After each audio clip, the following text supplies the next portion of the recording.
मैं डॉक्टर श्याम सुंदर शर्मा आप सभी का पुनः स्वागत करता हूं आज चिरायु गीता यूट्यूब चैनल पर। कर्मों का एक विशेष महत्व होता है, कर्मों का एक विशेष स्थान है हमारे जीवन में, क्योंकि कर्म तो सभी को करना होता है, किंतु जो असुर प्रकृति वाले हैं उनके कर्म अलग होते हैं और जो देवी प्रकृति वाले होते हैं उनके अलग होते हैं।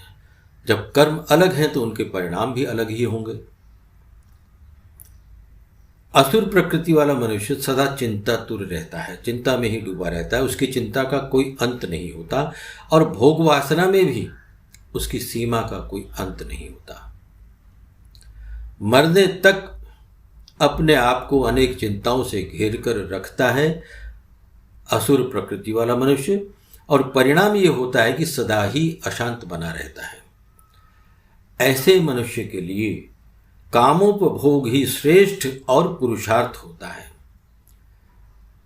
इस अशांति से धर्म रक्षण और आत्म विकास की चिंता तो उसे होती ही नहीं, उसके विषय में कभी वो विचार करता ही नहीं। और दूसरी तरफ भक्त और देवी प्रकृति वाला मनुष्य होता है, वह भगवान को समर्पित रहकर सदा ही धर्म परायण रहता है। उसके सारे क्रियाकलाप ईश्वर को समर्पित, ईश्वर के लिए और ईश्वर के आदेश के रूप में वो करता है, ईश्वर को प्रसन्न करने के लिए, भगवान को प्रसन्न करने के लिए करता है। वह अपना सुख दुख, अपना स्वार्थ नहीं देखता। भगवान की भक्ति में ही उसे सुख शांति, सुख सुविधा सभी दिखाई देती है। भगवान श्री कृष्ण ने स्वयं श्रीमद् भगवद गीता में कहा है, काममाश्रित्य दुष्पूरम दंभ मान मदान्विता मोहाद गृहीत्वा सद्ग्रहान प्रवर्तन्ते शुचिव्रतः। यानी ऐसे असुर प्रकृति वाले अनेक चिंताओं का आश्रय लिए हुए रहते हैं और मृत्यु पर्यंत, मरने तक सभी विषय भोगों को भोगते रहते हैं और इतना ही सुख है, इस प्रकार कहते हैं। यानी यही सुख है, विषय भोग भोगना ही सुख है, उनकी ये परिभाषा है जीवन की। और सदा ही विषय भोगों को भोगने के लिए तत्पर रहते हैं, तैयार रहते हैं। जब भगवान श्री कृष्ण ने सुदामा को तीनों लोकों का स्वामी बना दिया तो सुदामा जी की संपत्ति देखकर यमराज से रहा नहीं गया। भगवान को नियम कानूनों का पाठ पढ़ाने के लिए अपने बही खाते लेकर पहुंच गए थे वे, कहाँ? द्वारिका। और भगवान से क्षमा मांगकर कहने लगे कि भगवान मेरे अपराध के लिए मुझे क्षमा करें, किंतु सच्चाई तो ये है कि यमपुरी में शायद अब मेरी कोई आवश्यकता नहीं रह गई है, इसलिए मैं पृथ्वी लोक के प्राणियों के कर्मों का बही खाता आपको सौंपने आया हूँ, आप संभालिए।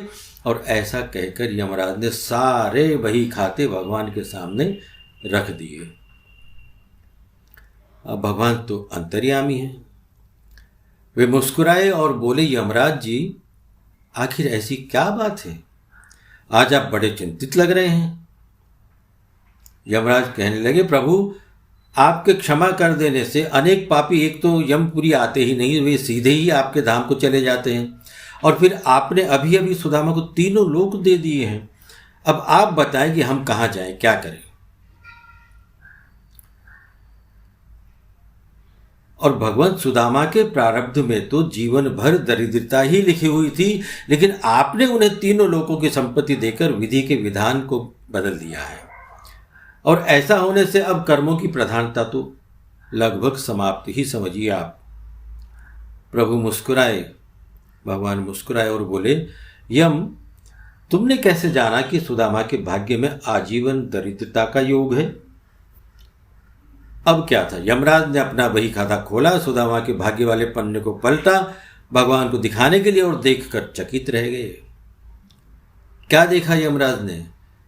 यमराज ने देखा जहां श्री क्षय यानी संपत्ति का क्षय लिखा हुआ था, वहां स्वयं भगवान श्री कृष्ण ने उन्हीं अक्षरों को उलटकर उनके स्थान पर यक्ष श्री लिख दिया, यानी कुबेर की संपत्ति।